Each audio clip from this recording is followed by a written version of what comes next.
arm, but Well, first, a big congrats on the U14 victory. So tell me about thank it. you. Okay, so the tournament I did this past weekend, a couple days ago, was the women's U.S. Women's Nationals. So it's a really, really big tournament for women that happens every year. And depending on your age class, you get if you win, you get to either represent the U.S. on different stages, or or you just win, which is what I did. But it's still a cool victory. I Hmm. competed in the 14U and U15 brackets. Hmm. And in 14U, I was able to win my division, which I'm very happy about because last year I placed fourth. Hmm. And it's also my last year in the division because I'm about to age out of it. So that was a big accomplishment for me. Hmm. In U15, I did not place, but I got a couple very good matches in and a lot of experience. And next year is my last year in the division, so I'm hoping to win win it next year. If you win U15, you get to represent the US at the World Championships later this year. So I hope that I'll be able to do that, and I'm excited to come back next year. That's terrific. Big congrats. And presumably they're weight classes? Yes, yes, there are. Got it. So there's a U14 winner and then a U15 winner within each weight class. And then those go up to the international. Is it just the winner that goes to international, or do second and third also go?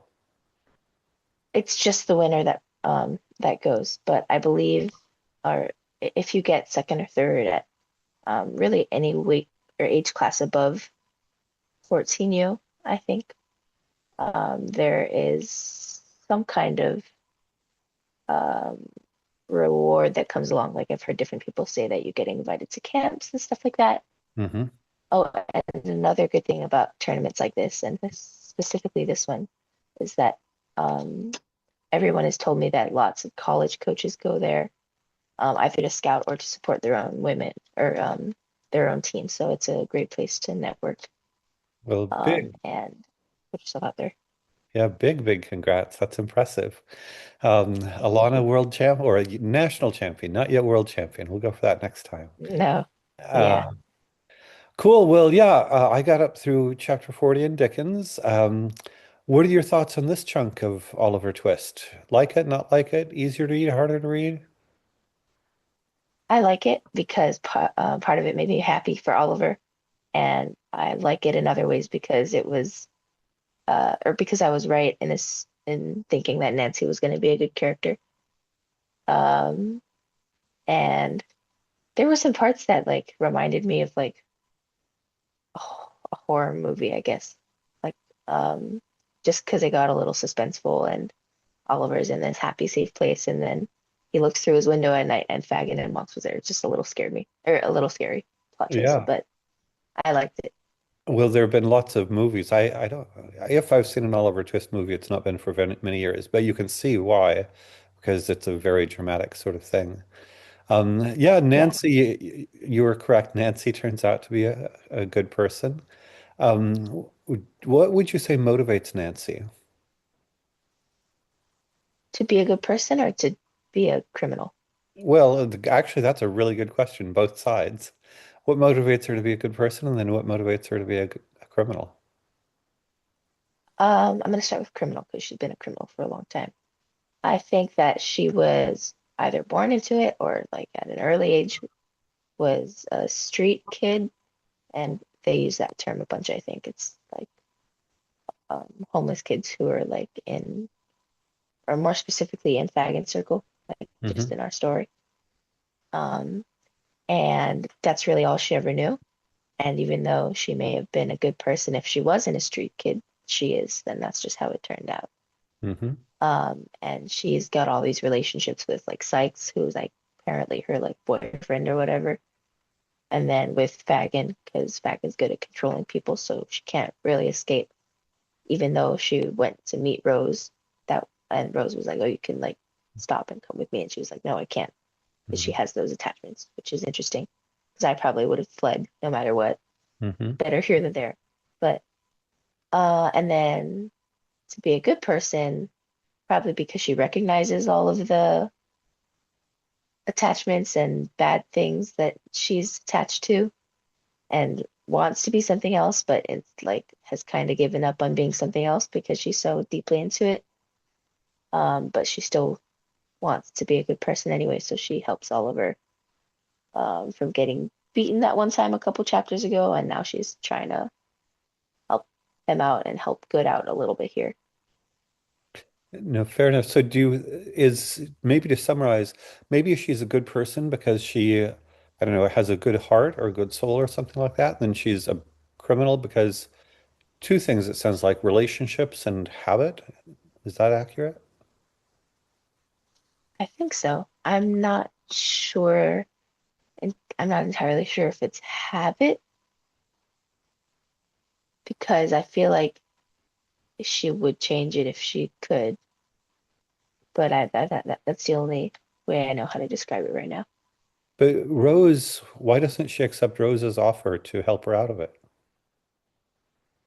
I think she's too afraid of Sykes and Fagin specifically, I think, and she's too afraid of what will happen to her if they find out, Mhm. rather than um, wanting to risk it for a better life But somewhere. you say that you would definitely risk it for a better life, even if um, these horrible people might do things to you. I mean, I can't say anything for sure because I haven't done it, but I've and I don't really know like how much she's afraid of Sykes and Fagin, but I can tell it's kind of a lot. So I feel like if I had but okay, so I feel like if I had gone all the way to meet Rose and like um sacrificed a lot and hid under Sykes and Fagin noses, then I would probably end up going. But if I was too afraid to do any of that, I would have stayed, I think. But it just depends, I guess. Got it. And do you think that you know enough about the world as it is today that do you think there are people stuck in similar situations today as Rose is stuck in Dickens in this novel? Yeah, I bet. I think so. There's a very high chance. I think so. Is there anything that we can do to help these people, or people are just stuck wherever they are? I don't know what I can do to help specifically. I've never been in that situation, and I don't know. And there's probably lots of different versions of it. Hmm. That makes sense. Oh, totally, totally. Um, yeah, but I mean, in the bathrooms in the airports, there's always like, oh, if you're being trafficked or you need help, call this number. But Mhm. that's not really, maybe people don't feel like that's a direct way to do it, or like they still won't be able to escape or something. I'm not sure. Would you say that Sykes and Fagin are evil people, or just they got stuck? They got stuck, or yeah, are they kind of could they change and become good people? I'm not too sure about Sykes, but not, I think Fagin is evil. I think he's very evil. And not disagreeing, but why would you say Fagin's definitely evil and you're not sure about Sykes? Well, just talking about Sagan, I feel like I've kind of characterized him as like someone who likes to manipulate and control people. Um, like just for example, with Oliver, he starts out in the beginning of the book acting all nice, and then is like secretly teaching him how to become a criminal. And then once Oliver finds out and realizes that Fagin is a bad person, he he knows he's a bad person, and he just like locks him up and isolates him, probably so that he'll like want human contact and like will talk with anybody. You know what I mean? And I just feel like that happens throughout the book with like all of the different characters, like except for the ones who don't talk to him. Yeah. No, lots going on there. Well, how about we finish the book for next Sunday? Does that work for you? Yes, that sounds great. Okay. Yeah, in which case, again, big congrats, and we'll see you next Sunday. Okay, Bye-bye. thank you. See you You're soon. welcome. Bye. Bye.